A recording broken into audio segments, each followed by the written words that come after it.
Today we are going to be talking about another easy to grow herb, mint. If you're a witch that struggles to grow things, I totally get it. That is me 100%. Mint is going to be your best friend. My mother and I grew mint in our garden back when I lived in a house.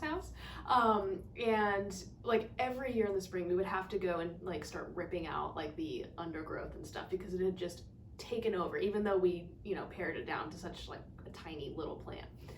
So it grows like a weed. The folk name for mint is garden mint. The planet is Mercury. The element is air. The deities are Pluto or Hades and Hecate. The powers that it has or can lend to your magic, or magic it can be used in, I suppose. It has powers with money, lust, healing, travel, exorcism, and protection. So pretty standard herb with a wide variety of uses.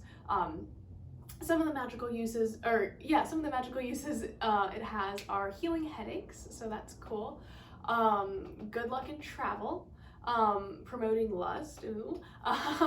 It's also great for money and prosperity spells, and that's what I use it the most for. So an example of this is to keep a few mint leaves in your purse or wallet or wherever your money is kept, so that way the leaves will rub up against it and give it some abundance properties. Mint on the altar will encourage good spirits to help you with your working and aid in any sort of magical working. And finally, mint is again really great for protection of the home. So having it in your garden will lend you some home protection.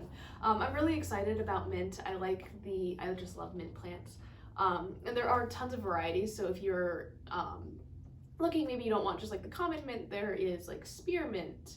I had a type of mint that smelled like bergamot. It was really cool. They have pineapple mint. They have somehow gotten mint to smell very interesting. Anyways, it's really cool. Definitely check out your local nursery. And yeah, I'll see you guys later. Bye.